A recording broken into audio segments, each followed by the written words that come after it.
اعوذ باللہ من الشیطان الرجیم بسم اللہ الرحمن الرحیم وَكَمْ قَصَمْنَا مِنْ قَرْيَةٍ كَانَتْ ظَالِمَةً وَأَنشَأْنَا بَعْدَهَا قَوْمًا آخَرِينَ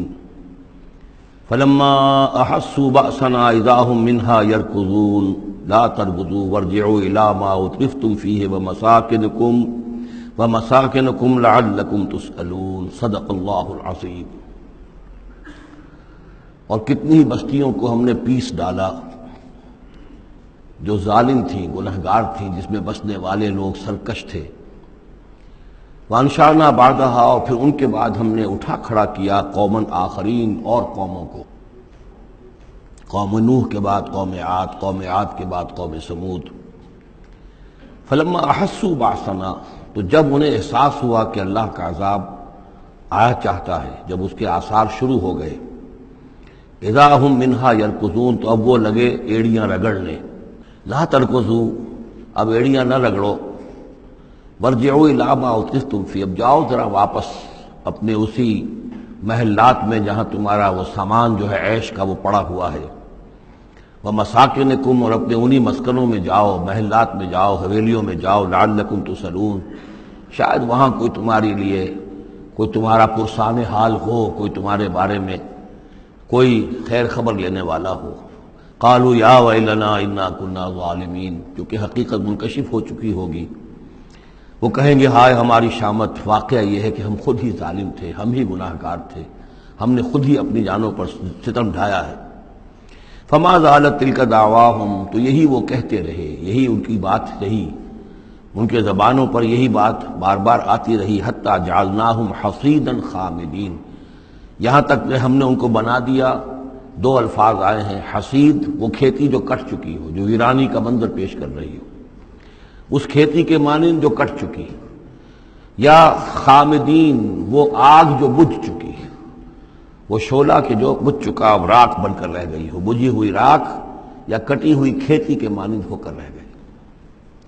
وما خلقنا السماء والارض وما بینہما لاعبین، اور ہم نے آسمان اور زمین کو جو کچھ ان دونوں کے مابین ہے کھیل کے لیے نہیں بنایا ہے۔ لو اردنا ان نتخذ لہوا، اگر ہم چاہتے کہ کوئی اپنے لیے کھیل اور کوئی دل بہلاوا اختیار کرتے، لاتخذناہ من لدنا، ہم اپنے پاس سے کوئی شغل کر لیتے، ان کننا فاعلین، اگر ہمیں ایسا کرنا ہی ہوتا۔ یعنی یہ جو دنیا ہم نے بنائی ہے یہ تو پختہ قوانین پر ہے، اس کی سنت اللہ جو ہے اس کی بہت ہی پختہ ہے۔ یہاں قوموں کے عروج اور زوال کے جو قواعد ہیں اللہ تعالیٰ کے، وہ اٹل ہیں، وہ ضابطے جو ہیں وہ ناقابل تغییر ہیں۔ بل نقذف بالحق علی الباطل فیدمغہ، یہ ہے اصل میں وہ فلسفہ تاریخ کا کہ جو قرآن مجید پیش کرتا ہے۔ تاریخ انسانی کے بہت سے نظریات ہیں۔ اسپینگلر کا ایک ویو ہے کہ جیسے ایک انسان جو ہے بچہ ہے، پیدا ہوتا ہے، پھر جوان ہوتا ہے، پھر بوڑھا ہوتا ہے، پھر مر جاتا ہے، ایسے ہی قومیں اور تہذیبیں اور تمدن ابھرتے ہیں، پھر یہ کہ وہ کمزور پڑتے ہیں، پھر ان میں خرابیاں پیدا ہوتی ہیں، پھر وہ ختم ہو جاتے ہیں۔ تو مختلف قسم کے نظریات ہیں تاریخ کے بارے میں، یا پھر مارکس نے دیا ہے ڈائلیکٹیکل میٹیریلزم کا ایک نظریہ دیا، تو وہ تمام چیزیں قرآن کا بھی ایک نظریہ ہے، اور وہ یہ ہے کہ دنیا میں ہمیشہ سے ایک کشاکش چل رہی ہے حق و باطل کے مابین، جسے اقبال نے کہا ہے کہ ستیزہ کار رہا ہے ازل سے تا امروز، چراغ مصطفی سے شرار بولہوی۔ یہ حق و باطل کی ایک کشاکش چل رہی ہے، ایک دشمنی ہے، عزازیل شیطان لعین ابلیس اور اس کی نسل اور اس کے ایجنٹ ایک طرف ہیں، اور اللہ کے نیک بندے، انبیاء و رسل، اولیاء اللہ، صدیقین، شہداء، یہ سب دوسری طرف ہیں۔ ان کے مابین ایک کشاکش ہے، کشمکش ہے جو مسلسل چلی آ رہی ہے۔ اور اس میں پھر فرمایا کہ اللہ تعالیٰ ایک مختلف مواقع پر حق کو دے مارتے ہیں باطل کے سر پر، یعنی یہ تصادم جو ہے، ویسے تو حق و باطل کی کشاکش اور تصادم جاری رہتی ہے، لیکن کبھی کبھی ایکسپلوسیو ہو جاتا ہے، یہ تصادم نمایاں ہو جاتا ہے، یہ باقاعدہ ایک مارکے کی شکل اختیار کر لیتا ہے، اور اللہ تعالیٰ پھر حق، یعنی حق کی طاقت،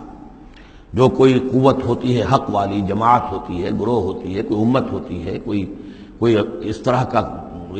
جمعیت کھڑی ہو جاتی ہے حق کے لیے، تو اللہ تعالیٰ اس کو باطل کے سر پر دے مارتا ہے۔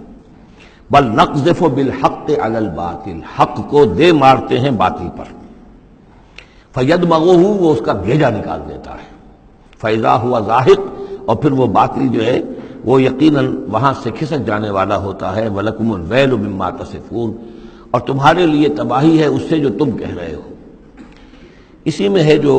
اس دور میں پھر جو ایک بڑا زبردست معرکہ ہونے والا ہے، جس کا میں نے کل بھی تذکرہ کیا، آرمگڈون، جو کرسچین ٹریڈیشن کی روح سے، اور ملحمۃ العظمیٰ وہ جو حضور صلی اللہ علیہ وسلم کے فرمان کے مطابق، جس کے لیے کہ علامہ اقبال نے بھی بڑی صحیح جو ہے وہ ایک پیشن گوئی کی ہے یا نقشہ کھینچا ہے کہ دنیا کو ہے پھر معرکہ روح و بدن پیش، تہذیب نے پھر اپنے درندوں کو ابھارا، وہ تہذیب جس کا میں تذکرہ کر چکا ہوں سورہ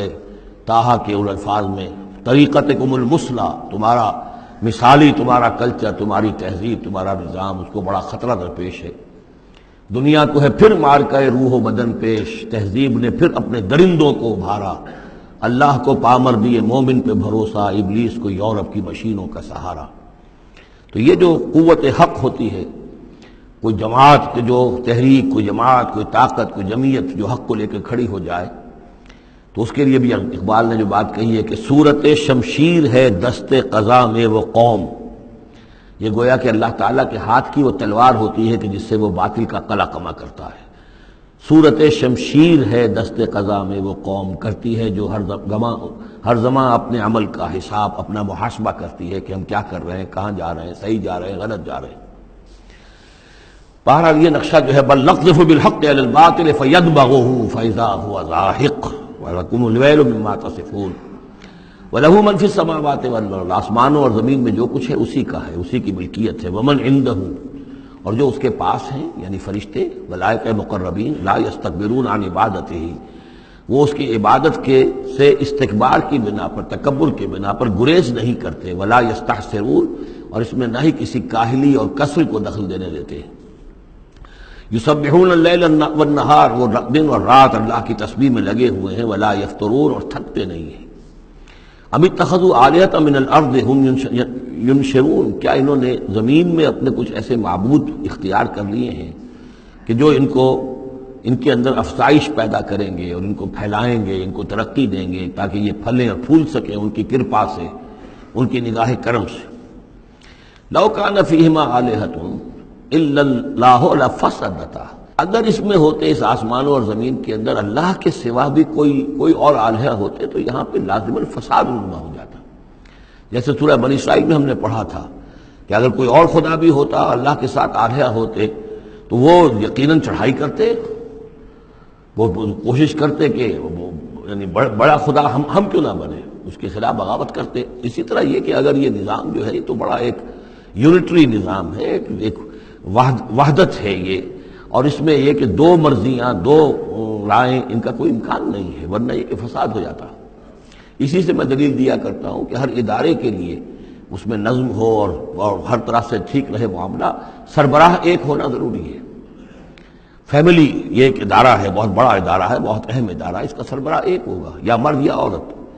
لیکن یہ کہ مرد زیادہ حقدار ہے۔ الرجال قوامون علی النساء بما فضل اللہ بعضهم علی بعض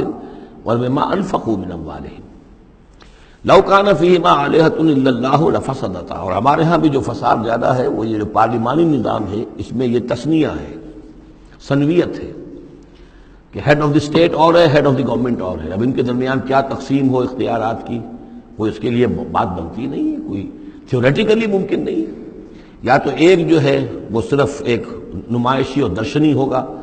یا صدر درشنی ہوگا، نمائشی ہوگا، اس کی حیثیت کوئی نہیں ہوگی، یا وزیر اعظم جو ہے وہ کٹھ پتلی ہوگا، اس کی حیثیت کوئی نہیں ہوگی۔ لیکن یہ تقسیم جو ہے یہی غلط ہے۔ صحیح اور منطقی نظام اور توحیدی نظام جس کو کہا جائے گا وہ در حقیقت صدارتی نظام ہے، جس میں صدر کے پاس اختیار ہے، وہ ہیڈ آف دی اسٹیٹ بھی ہے، ہیڈ آف دی گورنمنٹ بھی ہے۔ لو کان فیہما آلہۃ الا اللہ لفسدتا اگر آسمان اور زمین میں کوئی ایک اللہ کے سوا کوئی اور الہ ہوتے تو ان دونوں کے اندر فساد رونما ہو جاتا۔ فسبحان اللہ رب العرش عما یصفون تو اللہ پاک ہے، پاکی ہے اللہ کی جو عرش کا مالک ہے ان تمام چیزوں سے کہ جو یہ بیان کرتے ہیں۔ لا یسأل عما یفعل وہ جو کچھ کرتا ہے کوئی اس سے پوچھنے والا نہیں، کوئی بات پرس کرنے والا اس سے نہیں ہے۔ وہم یسألون باقی سب جو کچھ کرتے ہیں ان سے پوچھا جائے گا۔ صدق اللہ العظیم۔